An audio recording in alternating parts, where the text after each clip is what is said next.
It's been a hot minute since my last video. Where have I been? What have I been up to? Well, let's be honest, nobody really cares. We're here for some stellar War Thunder gameplay that I will not be providing to you in the premium Vegan. To be plainly honest, I absolutely hate this plane. I don't enjoy playing in it. I do not do well in it, and that's obviously also because the plane itself is not very good.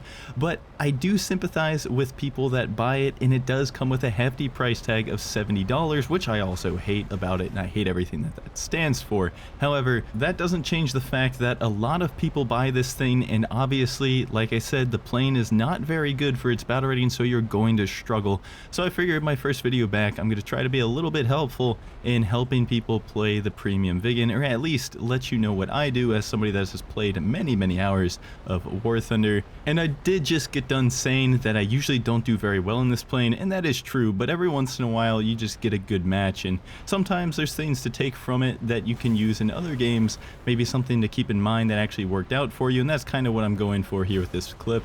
There's definitely some tactics here that is good to keep in mind for literally any active radar homing plane, not just the Vegan, but especially so on the Vegan because, again, playing for 13.0 battle rating is not extremely strong. It's got AMRAMs, and that's pretty much all it has going for it. Starting off the game with a cheeky little deflection shot there. I usually am not going to be hitting those, but we got a little bit lucky with the radar gun sight or radar lead indicator, getting us a quick little cheeky early game kill. Not something I would particularly rely on. However, this is a big part of the game here that I wanted to highlight, and that is just the fact that you sometimes just have to accept the fact that you're not a very great plane at this battle rating, and multipathing is really the only thing you can really do sometimes. You cannot afford to go into notches and spam chaff. Sure, you have the chaff to spam, but you don't have the flight performance to be able to afford to continue turning 90 degrees to your enemy, and you're just going to end up being a floating sitting duck. And once you are, it's going to be pretty easy to kill you once you're at altitude. However, you can be a sitting duck, barely moving at all on the ground, and still survive for quite a long time, as you're going to see me doing right here. Multipathing the missiles is not easy. Sometimes it feels very RNG-like, but there are things you can do to increase the chances of a successful multipath, of which I will probably be making a tutorial on very shortly. So the main thing I want you guys to take away from that, at least that opening clip there, is that sometimes you just have to accept the fact that your airframe is outgunned, in the sense that it just does not belong at 13.0 battle rating, and you have to adjust your tactics accordingly, knowing that your plane is very incapable at the battle rating that it's at. I'm not saying the Vegan should be a lower battle rating by any means. It's got AMRAMs, it belongs at 13.0, but it's just another one of those planes where all it has going for it is a couple of weapons. And so again, we're seeing at top tier the requirement to be able to switch your nose onto different targets and engage multiple threats from different angles in extremely rapid succession. The Vegan's flight performance is not helping me out here. I've been extremely slow this entire game, but the way the missile combat works at this tier, you're more so wanting to try to either stay low to the ground or fly in the correct direction rather than necessarily keep your airspeed. Especially so, mainly so, if you're in a plane, again, that is as slow and painful to fly as the Vegan. And that does kind of sound like the opposite of everything you've probably known in War Thunder in all the planes you've ever played, but welcome to Fox 3 Combat. That's just the way it is, and that's what you paid $70 to enjoy. Engaging in F-15 here, I'm not really sure which model it is, it doesn't really matter. This guy is going to bend me over either way if he actually wants to fight me. However, I did go after him because one, I had to, but also he didn't make any kind of indication that he actually knew I was there. The entire time I had him spotted, it didn't really seem like he flew in a way that reacted to me being spotted or me being there, and so I was pretty confident that he was completely unaware of my existence, and so I was going for a cheeky little aim-9 kill, and that's also something you have to do when you're in a disadvantageous plane. You just try to have to find as many freebies as you possibly can so that you can get that RP and continue your grind.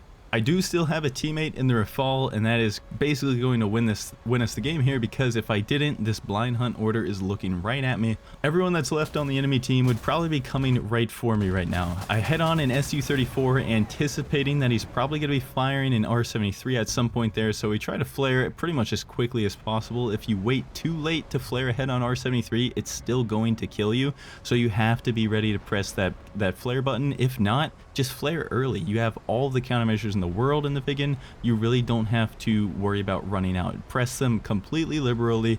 Pre-flare, do everything you need to do, just don't let the R73 get too close to you, because then it becomes extremely difficult to flare. Again, shout out to my teammate in the Rafale. He's the reason I was able to rearm and refuel at the base. Since I was completely out of missiles, I was basically useless. But now we're back up in the air. The blind hunt has switched off of me because I J'd out on the runway and spawned back in. And I picked someone up immediately on my TWS, so I'm kind of just trying to hide from him right now. You saw I was using the canyons to try to hide from his radar, and now I'm moving into an unpredictable angle, or at least I'm trying to. It is very possible he could still be looking at me on his radar. But if nothing else, I have some terrain here to multipath incoming missiles if it's an absolute emergency. But thankfully for me, as you can see his contrail up there, it doesn't really look like he is aware of my presence. He's shooting missiles at my teammate, and then he's moving into a notch. His notch just so happens to be flying straight at my AMRAM, and we get about a 10-kilometer launch. That's going to be pretty difficult for him to chaff.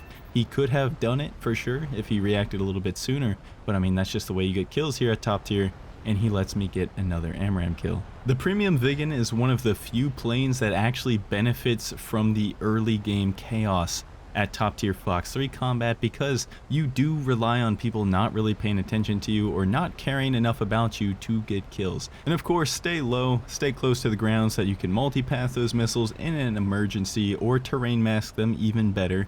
I will come out with a tutorial on how to do some of those things very shortly. And then of course, if you have to, if you can't get to terrain or you're not low enough to multipath, absolutely go a little bit past 90 degrees, start spamming that chaff key. You have all the chaff in the world. The only issue is, again, the flight model of this thing, especially so for 13.0, is very underwhelming. You're going to run out of speed extremely quickly, especially so if you have to chaff maybe 2 or 3 times in a row and get to that perpendicular angle. You're kind of just going to be a sitting duck. So again, that's why I recommend staying low to the ground with this plane.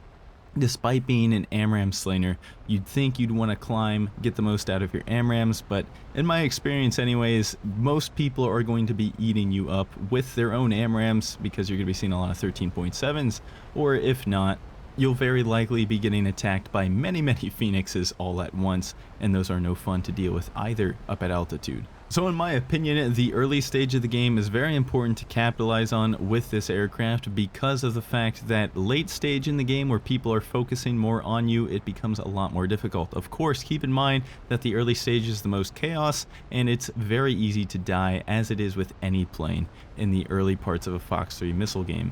However, situations like this in late game, where you actually have to use your flight performance to get behind your opponent, like I'm doing here with the Su-34, this can become extremely hairy extremely quickly if you're playing anything other than an Su-34. Hell, even the Su-34 might be able to beat me in a dogfight. I'm not really sure, to be honest, but that's just about it that I could maybe beat. Everything else at this battle rating is probably going to be flying circles around you. It's just not a strong dogfighter whatsoever. And so when you find yourself in these late game situations, you need to end these fights as soon as possible.